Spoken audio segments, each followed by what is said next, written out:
Hey, what's good, everybody? Thank you for tuning in, and welcome to finally a brand new episode of To a Degree, where music connects us all. I am your B fam, Daniel Anthony Parra, aka I.AM.D. Anthony, and I kind of want to take you guys on a little journey now. So, if you remember last year, I interviewed my father, Sam Parr Sr. We talked about not only his beginnings in music as far as getting involved and whatnot. He used to be in a band and all that. He told some good stories, and part of the reason why I did that was because it was a good preface to my story as well. So I want to start off these new episodes of this podcast. Um, with kind of going back a little bit. So let's get into it. So I can't necessarily say that I started music when I was 5, but I do remember my parents telling me that I um, I started singing when I was 5. Like they noticed me singing in the back seat and whatnot. I remember my mom telling me that she used to catch me like doing little harmonies even before she really taught me how to do harmonies. And obviously, just like with anybody, music is such um, a big inspiration to people. I mean, like the tagline for the show, music connects us all, right? And that's one thing that I believe that we all have in common is music. And I think that that's obviously you know, where I got started at as far as my appreciation for music. Um, but I do remember, I think I must have been maybe a little older than 5. And I remember my parents were recording a couple of songs that my mom had written, and they had gotten some people together to do the music for these 2 demo songs. I believe my uncle Alex, shout out to him, was also involved in this recording session. And I remember, I remember the studio. The studio for me was huge. I mean, I'm a little guy at this point, so the studio was huge. And I remember the boards, I remember the glass, I remember my parents and my uncle being on the other side of the glass, and they had the headphones and they were at the mics, and it was an appreciation for what I saw. You know what I'm saying? And just to see them go through the moments and the motions, you know what I'm saying? It was definitely a big deal for me because, well, at least I didn't realize at the moment it was a big deal, but later on, once I kept that memory in the back of my mind, that was something that I believe was definitely a start for me. Throughout the years, I would say that different types of music grew on me. My biggest, man, like to this day, 2 of my biggest artists that I've always appreciated and loved was Michael Jackson and Prince.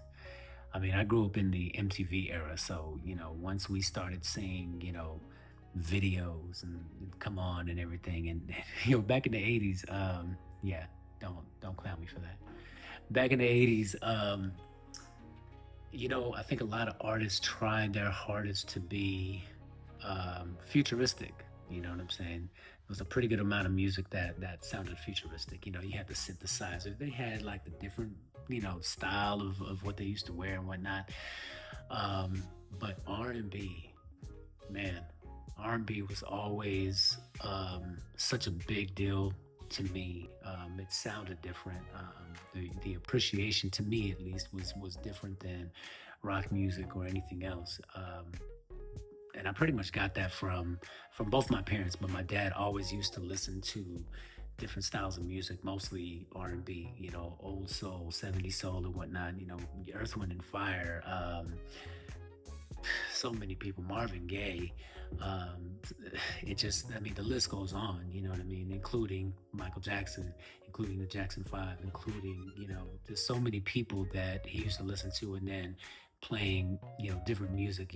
He did this thing called Sunday Jazz and Pancakes, and he would make obviously pancakes on Sundays, and then he would play jazz, whether it be from the radio station or whether it be from his albums. And it was mostly his albums. I mean, like Shaka Khan and Al Jarreau, Paulino da Costa. I mean, Sea Wind, so many people. And I, I didn't really have as much of an appreciation growing up, or at least at that point, but I started like really paying more attention because my dad would tell me things like, hey, you hear that bass, and then he would tap on my shoulder or something like that, like he's playing the congas, which he used to. He used to play the congas back in the day, but so there was an appreciation for it, and seeing, hearing that, seeing all that I saw on MTV and whatnot, it was just a big deal. So it made quite an impact on me, but especially when it came to Michael Jackson. Michael Jackson was he's been such an inspiration to a lot of people. Um, and it wasn't just the way that he performed, it was also the way that he did everything. From his music videos to the way that he sang on in the studio to the way that he performed on stage. Everything was just so different. Like he wanted to become it, the superstar. Um, and if you checked out the movie, you understand what I'm saying. Um, so just like everybody, you want to be like Mike, not that Mike, but that Mike too. um, but they wanted to be like Mike. You know what I mean? They wanted to dance like him, especially when it came to the moonwalk. Um, and I remember this one time that Halloween came around, and my parents asked me what I wanted to be, and I wanted to be Michael Jackson. Now, this is '84 Mike, right? So he still had a darker complexion, but they didn't say no. So we went out. Well, let me rewind a little bit. So I got what I called my church shoes, which looked nothing like penny loafers because they were also gray and they had laces. And my gray slacks, which I don't recall Michael Jackson ever wearing gray slacks, and this plaid short sleeve button down shirt, which I'm I'm Chicano Mexican, so we always button up our top buttons, and I did. I remember my mom gave me her I think it was like an evening glove, one of those white gloves that went up past the forearm, and she folded it down for me. Um, so it didn't have sequins on it, but it was just a glove. And then she put curlers in my hair. Now, you can't see my hair right now, but those who know me, you know what type of hair I got. It's not curly, it's wavy, but either way, she put curlers in my hair, I think hairspray, and and then proceeded to put I don't I don't want to call it blackface, but it was makeup. It was makeup. And I looked absolutely nothing like Michael Jackson. And my dad had gave me some shades, and we went out in public. But we were living in San Diego at the time, so the area is more Mexicans and blacks, and some whites and whatnot, and at least the area that we lived in San Diego. And like I said, we went out. And I don't recall, and my parents could, say whether or not this is 100% true, but I don't recall anyone saying anything at all. So it's funny now, but I'm not sure how mortified people were, or if even if they got it, maybe they just thought I was a different child of theirs. But it was me and my parents, my brother and my sister. So but we had fun. But you could not tell me that I was not Michael Jackson. Um, I felt like I was because I had my glove, I had my shoes, I had my pants. You know what I mean? Like none of it looked like Michael Jackson, but you couldn't tell me. And my point is that the appreciation that I had for Michael Jackson was so heavy at that time that I wanted to I wanted to perform like him. I wanted to be on stage. I wanted to sing more, you know what I mean? And I remember when I was in the third grade, I had a teacher named Mrs. Smith, one of the sweetest teachers I've ever had. I think probably the sweetest teacher I've ever had. And I got sick one time. Well, actually, let me rewind. And I remember one time, I think it was towards the end of the year, she asked me if I wanted to sing for the class, and I pretty much did the whole entire Thriller album, except for Thriller. I didn't sing Thriller, but you know, I sat up there in front of the class, and they were clapping along and everything, and it was a good feeling. It was literally my first time singing in front of people, and it was a good feeling. I liked it. You know what I mean? I liked that they were singing along. I liked that I was able to do something that kind of connected with people, and that in a sense was my first time being in front of people and having people watch me while I was doing something that I loved. Um, a real quick story when it comes to that teacher. So Mrs. Smith, one time I would say a full week went by when I was out of school because I had the flu. And this is actually when teachers cared back in the day. I don't feel like teachers care as much. There may be some.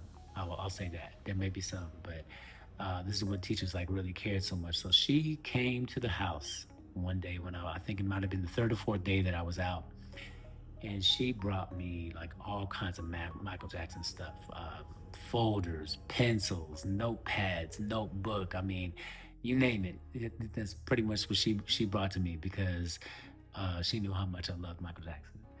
But but as far as like being in front of people, like that's it's just something that I loved ever since, But um, didn't really know how to do what I was doing. I just enjoyed it. I enjoyed being in front of people. I enjoyed singing, and I didn't really sing a lot in the house, mostly because I was scared to sing in front of my dad because to me my dad was always the pinnacle. You know what I'm saying? He always reminded me of Marvin Gaye, Stevie Wonder.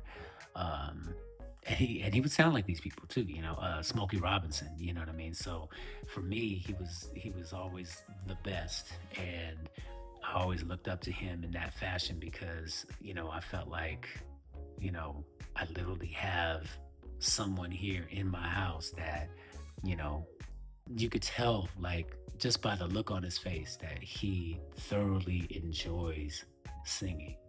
That's his place. That's his meaning. That's his happy place. You know what I'm saying? People have things that they love to do, um, and that was his. So essentially, it became mine, and I would say that that is pretty much where I kind of got my start. Thank you for watching this quick episode. Stay tuned for the next one where I dive in a little bit more about, my growth from the 80s into the 90s. To some of you, that might seem a long time ago. And yes, it was. But anyway, stay tuned to a degree. Thank you for watching. Make sure to like, subscribe, and share. And I'll talk to you soon.